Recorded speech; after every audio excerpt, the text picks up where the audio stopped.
వాళ్ళు చేసిన ప్రకారంగా వాళ్ళు చేశారు. మిగతాది ఇంకా కోర్టు చూసుకోవాలి కదా. ఇప్పుడు పూర్తిగా హ్యాపీనెస్ అయితే ఏం లేదు. తనకు ఖచ్చితంగా శిక్ష పడాలి, అదే నేను కోరుకుంటుంది. అయితే ఇప్పుడు అంటే నెక్స్ట్ ఇప్పుడు ఎలా ప్రొసీడ్ అవ్వాలనుకుంటున్నారు ఏంటి అంటే గతంలో ఆల్రెడీ ప్రూఫ్స్ కానీ లేకపోతే మీ మ్యారేజ్ వీడియోస్ కానీ ఆరెంజ్ ఫొటోస్ కానీ అడగడం జరిగింది. మరి ఇప్పుడు అవి ఏమైనా ప్రవేశపెట్టే అవకాశాలు ఏమైనా ఉన్నాయి? ఎందుకంటే ఈ కేసుకి ఏమైనా బలపడే ఛాన్సెస్ కూడా ఉంటాయి కదా. మీరు కూడా ఉన్నాయి, ప్రూఫ్స్ ఉన్నాయి. నేను కోర్టుకి సబ్మిట్ చేసుకుంటాను. నేను లీగల్గానే వెళ్తున్నాను కాబట్టి నేను చేసుకుంటాను. నేను కొన్ని పర్సనల్గా ఉంటాయి కాబట్టి నేను మీకు ఇవ్వలేను. సో నా కేసు కూడా సార్ చూస్తున్నారు. నేను ఆయనకు సబ్మిట్ చేశాను, పైన మహిళా కమిషనర్ కూడా నేను సబ్మిట్ చేశాను. సో నేను కోర్టు ద్వారానే వెళ్ళిపోతాను. ఇప్పటికీ మీడియాకి ఏమి ఇవ్వాలనుకోవట్లేదు అంటే పర్సనల్ అంటే వేరే మ్యారేజ్ ఫొటోస్ ఇప్పుడు నాకు కూడా కొన్ని డీటెయిల్స్ నాకు నిన్ననే వచ్చాయి. ఆ దరిద్రుడు చేసిన ఘనకార్యం నేను ఒక్కదాన్నే కాదు, చాలామంది అమ్మాయిలు ఉన్నాడు. ఒక నన్నే కాదు, వాడు కొంతమందిని పెళ్ళిళ్ళు చేసుకోవాలని చెప్పి కూడా కొన్ని తాళీలు తెచ్చిపెట్టుకున్నాడు. నాకు నిన్ననే ఇన్ఫర్మేషన్ వచ్చింది. సో నాకు ఇంకా పేపర్స్ రూపంలో నాకు అవి అందలేదు. అవి అందిన తర్వాత నేను ఒక్కొక్కటి నేను కోర్టుకి నేను సబ్మిట్ చేసుకుంటాను. ఒకవేళ రివీల్ చేయాల్సి ఉంటే నేను మీకు మళ్ళీ ప్రెస్ మీటింగ్ పెట్టి కూడా నేను చెప్తాను. డబ్బులు తీసుకున్నాడు. గోల్డ్ అంటే గోల్డ్ కుదోబెట్టి మరీ ఇచ్చిన రోజులు ఉన్నాయి. అవును, ఇదే కాదు గౌతమి గారు, ఇదే కాదు నెక్స్ట్ చాలా ఉన్నాయి. త్వరలో సబ్మిట్ చేస్తాము. మీరు మళ్ళీ ఏమైనా ఆల్రెడీ తను కస్టడీలో ఉన్నాడు కాబట్టి ఏమైనా మాట్లాడే అవకాశం వస్తే మాట్లాడతారా? ఏమైనా అడగాలనుకుంటున్నారా శ్రీనివాస్ని? అతను కనిపిస్తే బతుకుతాడనే గ్యారంటీ అయితే నాకు లేదు. నాలాంటి చాలా మంది అతని మీద అంటే నా బాధ చెప్పుకుంటున్నాను, మీరు తప్పుగా అనుకోవద్దు. అంత హరాస్ చేశారు తను. చాలా వెక్స్ అయిపోయారండి మహిళలందరూ, చాలా మంది ఉన్నారు. ఇప్పుడు మీరు ఈ గ్యాప్ లోని మీరు వచ్చిన తర్వాత ఈ 1 వీక్ గ్యాప్ లోని ఇంకెవరైనా బాధితులు మీకు ఏమైనా ఫోన్ చేశారా? చేశారు, అదే చెప్తున్నాను. విత్ ప్రూఫ్స్ తోటి ఉన్నాయి, 1, 2 కాదు. వాడు చేసిన అరాచకాలంటే ఎన్ని ఉన్నాయంటే జనవరి 1, 2025 రోజున సార్ గురువు గారు సార్ మీరు కూడా ఉండాలి.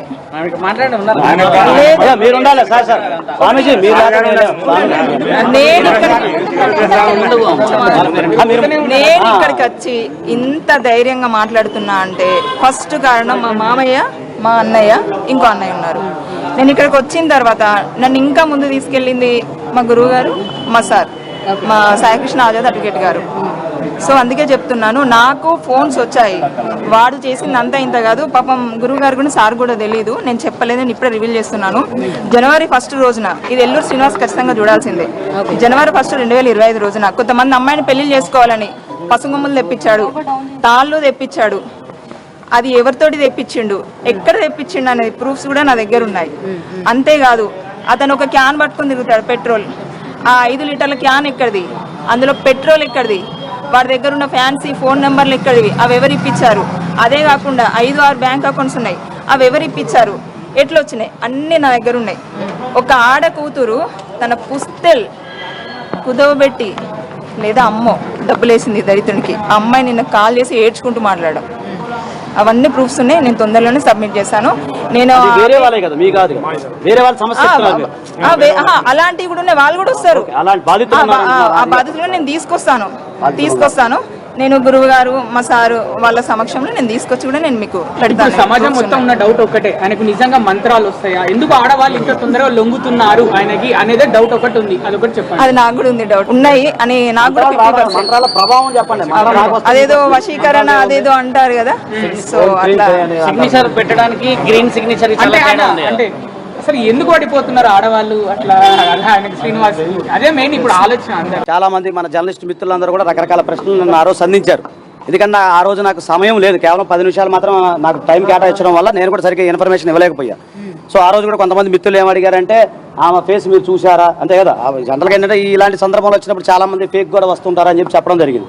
ఇప్పుడు కానీ మీ అందరూ అర్థం చేసుకుంటారని చెప్పి, మీరు అందరూ కూడా అర్థం చేసుకున్నారని చెప్పి ఆశిస్తా ఉన్నాను. ఎందుకంటే ఒక్కొక్క ఎవిడెన్స్ మీకు అందరికీ నేను ఆ రోజు ప్రొడ్యూస్ చేయలేకపోయినా తర్వాత మీకు ప్రొడ్యూస్ చేసుకుంటూ వచ్చాను. తర్వాత కొన్ని ఎవిడెన్స్లు మీకు ఇవ్వడానికి కష్టంగా ఉంటుంది. ఎందుకు అంటే అది కేసు మీద ప్రభావం చూపిస్తుంది. కాబట్టి ఇది ఇంకొక విషయం ఏంటంటే ఇది మన 2 రాష్ట్రాలకు సంబంధించిన కేసు కాదు. కొంత ఇన్ఫర్మేషన్ మాకు వస్తూ ఉంది. వేరే వేరే బాధితులు కూడా ఉన్నారు, అది ఇక్కడ కాదు. ఎంపీ నుంచి కానీ తర్వాత వేరే మహారాష్ట్ర నుంచి, మధ్యప్రదేశ్, మరి ఎంపీ అంటే మధ్యప్రదేశ్ నుంచి, మహారాష్ట్ర నుంచి, తర్వాత తమిళనాడు నుంచి కూడా ఇట్లా కొంతమంది బాధితులు ఇప్పుడిప్పుడే కొద్దిగా అప్రోచ్ అవుతా ఉన్నారు. ఈ విషయాన్ని నెక్స్ట్ ఎవరైతే బాధితులు ఉన్నారో అది కూడా అయితే నేనేమనుకున్నానంటే ఇది మనం 2 రాష్ట్రాలకు కాదు, ఇది నేషనల్ స్థాయిలో ఉందేమో ఈ సమస్య అని అనిపిస్తుందా ఉంది నాకు. తర్వాత కొంతమంది నిన్న మంచిర్యాల ప్రాంతం నుంచి కొంతమంది మహిళలు ఫోన్ చేశారు, వాళ్ళ దగ్గర కూడా డబ్బులు తీసుకున్నారు. ఆ ఎవిడెన్స్ కూడా నాకు ఇవాళ రేపు సబ్మిట్ చేస్తూ ఉన్నారు. సో ప్రతిదీ కూడా నేను మీరు ఎంత మాట్లాడినా కూడా నేను సంయమనంగా వ్యవహరిస్తూ ఇప్పటి వరకు శాంతియుతంగా మీకు సమాధానం చెప్పానని అనుకుంటున్నాను. భవిష్యత్తులో కూడా అలాంటి సమాధానం మళ్ళీ చెప్తాను. ఎవరైనా బాధితులు ఉంటే కూడా ఈ సందర్భంగా అందరికీ నమస్కారం పెట్టి ఏం చెప్తున్నానంటే, బాధితులు ఎవరైనా ముందుకు రండి, నేను అందరూ కూడా నేను పూర్తిగా సపోర్ట్ ఇస్తా విత్ మీ సహకారంతో. ఓకేనా? దయచేసి మీరు అందరూ కూడా ఏదైనా చిన్న మిస్టేక్స్ ఉంటే పట్టించుకోమాకండి. అమ్మ రండి, రాధిక గారు ఇప్పుడు వీళ్ళు రండి గురుగారు, మీరు రండి సార్, రండి. అమ్మ మాస్క్ తీయండి, దయచేసి మాస్క్ తీయండి. ఎందుకంటే మన వాళ్ళు చూస్తారు, వారు ఓపెన్ గా చెప్పండి, ఓపెన్ ఉన్నదో ఉండో చెప్పండి. ముందుకంటారు మామయ్య వాళ్ళు రాని అమ్మ.